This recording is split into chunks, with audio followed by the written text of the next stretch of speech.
Good morning.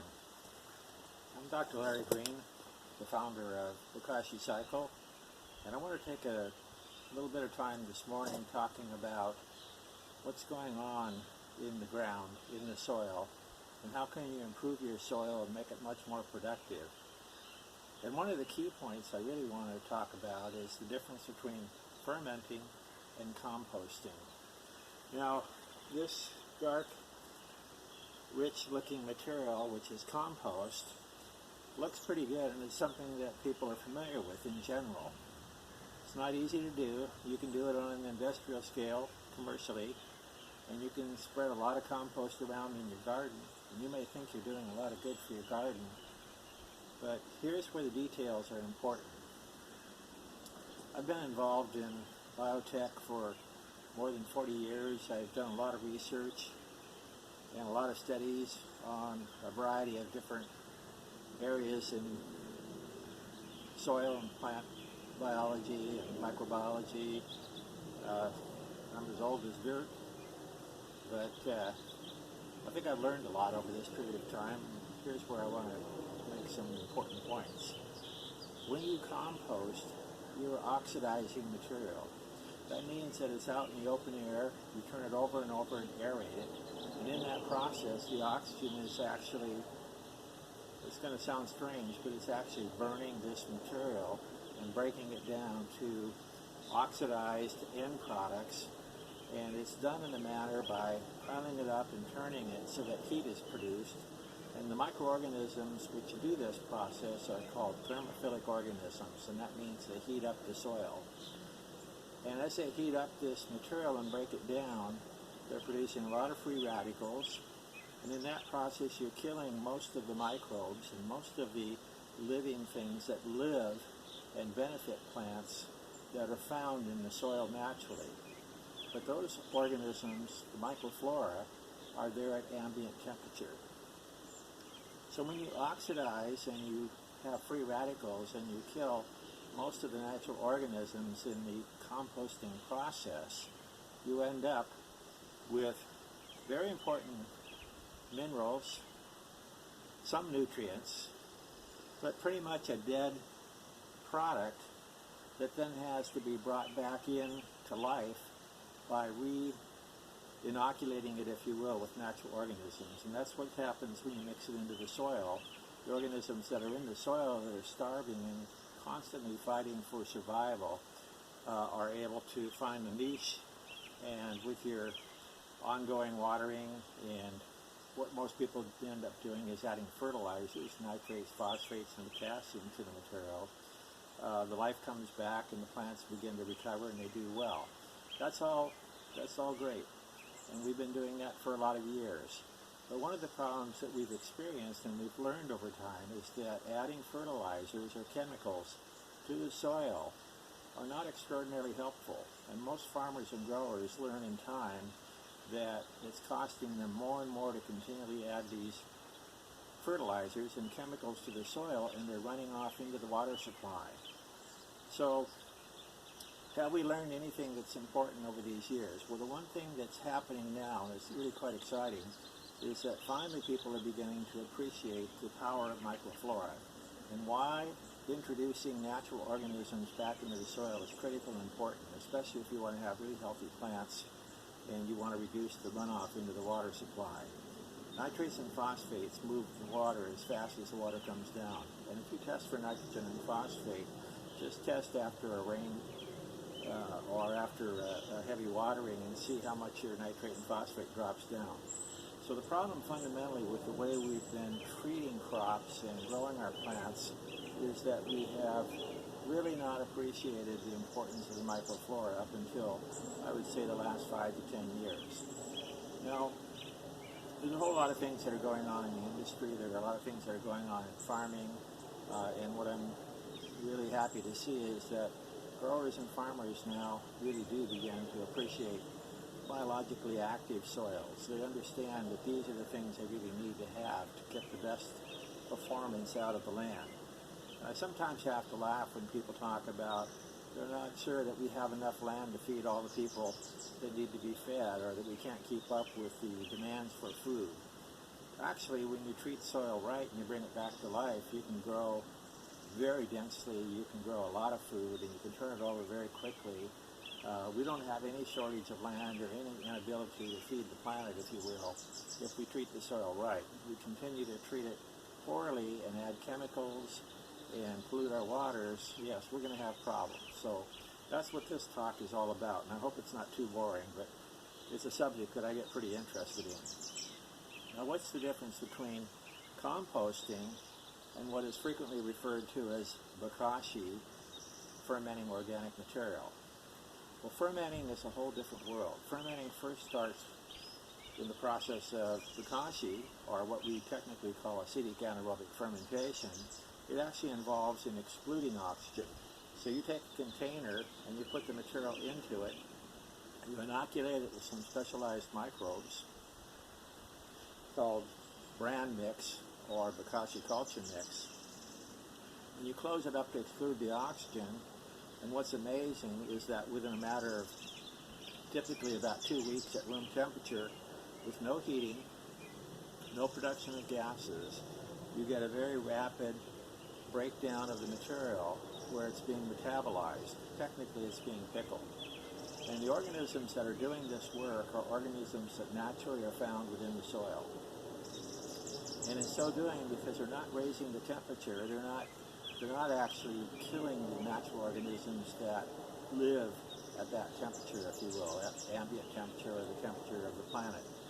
They don't heat up, and they don't produce gases, and they don't produce free radicals because oxygen has been excluded. So the process is not only rapid, it's efficient, and it's governed by specialized enzymes that these microflora are producing to generate a whole raft of very valuable nutrients and molecules, which we refer to as cytokines or plant hormones. They come by a variety of different names. Many of you are probably familiar with humic acid, fulvic acid. These are all produced in an anaerobic environment. They also have, in the process of fermentation, other molecules, some that you may be familiar with, auxins, which help plants in directing how they find the light, where the roots go down and the stalk, where the stems and the leaves come to the light, if you will. They produce other hormones or other plant molecules that are very valuable. For example, gibberellins, which have to do with how the material, once forming fruits, and how many branches, how many buds, a variety of different effects of gibberellins, and it's a whole family of gibberellins. So fermentation is not only rapid, but it doesn't create heat, it doesn't produce gases. That means that you end up with twice as much material when you ferment or recycle green waste, food waste, plant waste, animal manure. All of these things can be recycled. Anything that comes from a plant can be metabolized and recycled. And it's the activity of the microflora that come from the soil that are doing this most efficiently and effectively. And that's why I think it's important to make the distinction, because frequently you'll hear people use things like composting when they're referring to Bokashi, which is technically acetic anaerobic fermentation. Acidic because it's producing, in the breakdown of the product, small carboxylic acids. Now, one of the other interesting things about fermenting is you end up in a short time, within about 2 weeks, with what we refer to as a biopulp, which is kind of a wet, somewhat mushy material, maybe about the consistency of oatmeal, with a lot of liquid, and that material is produced because the cell structure has been disrupted, releasing intracellular contents, and then the enzymes that the microflora produce are breaking down all of that intracellular material, the proteins, the nucleotides, the lipids, the carbohydrates. All of these materials are being clipped and broken down into smaller molecules, and ultimately some of them end up as what we call carboxylic acids. A good example of that is acetic acid or vinegar, which is just 2 carbons. So you end up with a host variety of small molecules many of which are going to be fuel or feed for the microflora that are living in the soil when you return this biopulp to the soil. But what's interesting about the biopulp, this sort of mushy material, is that you can actually gravity drain the liquid out, and that's what we call Bokashi tea, or in our product, agro tea. And that leaves a wet pulp behind, which we would call vermipulp.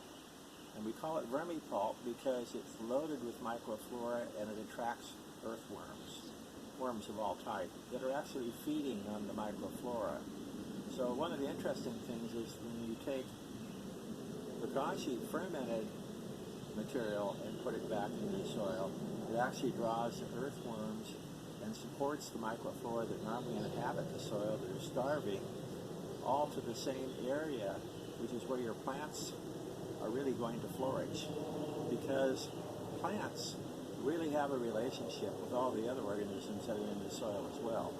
And you've probably heard me speak before that real soil is alive.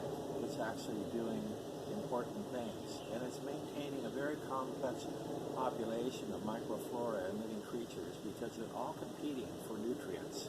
They're all struggling to survive. But those that are highly beneficial are what we call symbiotic. They benefit from others that are around, and they tend to exclude pathogens and opportunists. So what I'm really saying is that fermentation has a huge advantage over oxidation and composting. Not only in the fact that you get more material back to your soil to grow good food, but you also get a much greater variety of microflora that survive the process, in fact flourish. You have a huge number and diversity of organisms that are highly beneficial to the soil. But you also are producing important messengers that signal to plants and help plants flourish so that they prosper as well by this process.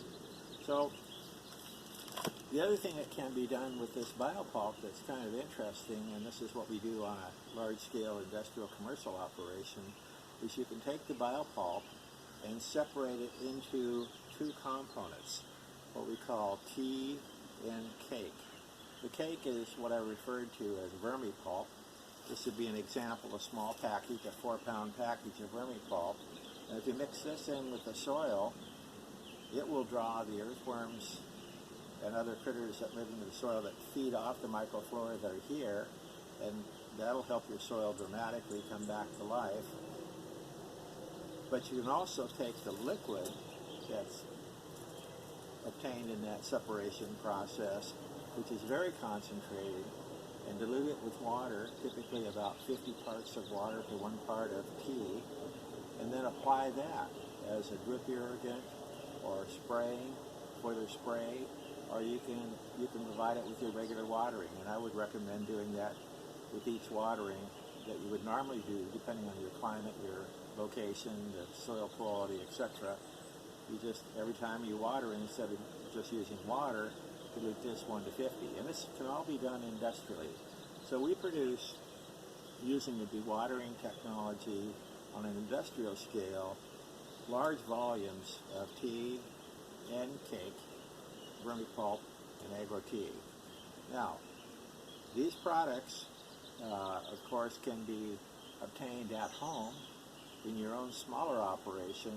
But one of the points that I want to make is that if you're a grower and you want to start improving your soil, what you really want to do is start looking at the microflora that inhabit the soil. Most people are fixated on what we call NPK, nitrogen, phosphorus, and potassium. And that's what we've been taught over many years, actually going all the way back to the 1930s. But in fact, there's a problem with that, because in order to keep the NPK in the soil long enough to get through a growing season, you have to overload at the front end so that the washout is not so severe that the plants are literally starving for nutrients by the time they're getting to maturity. So you can see the problem of a chemical soil treatment versus a biologic treatment. And that's what this whole discussion is all about. We want to get back to biologically active soils. And the best way to do that is to do what nature has evolved and optimized over many, many millions of years. And that's by using specialized microflora that are in the soil that release their enzymes when the conditions are right to break down and metabolize the waste material so that it's returned in the cycle to feed the microorganisms that normally inhabit that soil. So if you begin to see what I'm talking about, one of the other things that you'll discover is that chemical manufacturers have become increasingly aware of the need to address the microflora in the soil. Even molecular biology has gravitated into an understanding that to improve soil and get better crop yields, they have to start focusing on microflora. Now, there was a time not so long ago, and I suppose it's still in operation, where GMO plants were considered to be a good solution because they would solve problems. Well, I think by now, because of bad press and many other concerns about GMO products, that has minimized. However, what's quite interesting, and most people don't realize it, is that some of the very large fertilizer producers or chemical soil industries in the past have gravitated now to molecular biology, where they have recognized not only the need to improve the microflora, but they've started to genetically modify microflora. And they are producing products now that can link to other chemical structures so that when these modified microflora are put into the soil, they can control what they will do. Now, personally, I don't think that's a very good strategy. I think that has a lot of potential pitfalls. So what I'm recommending is the best solution is to ferment and recycle all of our green waste, our food waste, our animal manure, any kind of plant waste. Anything that was derived from a plant can go back to the soil, and it can be broken down by Bokashi fermenting, acetic anaerobic fermentation. You can separate this very efficiently into a liquid or a cake, and then you can apply these, and you can avoid the chemical applications and avoid the water contamination and the other problems that we've seen over the past several years as we've evolved in our understanding. So I'm not saying that compost is bad, but I'm saying it's pretty hard work, and it doesn't give you much of anything other than a dead material at the end of the process that really sets your soil back until it's been repopulated. And I think it's far more efficient to do the fermentation and get the benefits of all the other metabolites and structures and trace minerals that are going to benefit the plants. So I hope this hasn't been too boring or too long, and I didn't want to get overly technical, but I hope that you get as excited about what's going on in the soil and how you can improve your plants and make them much more productive and higher food value as well. Thank you very much.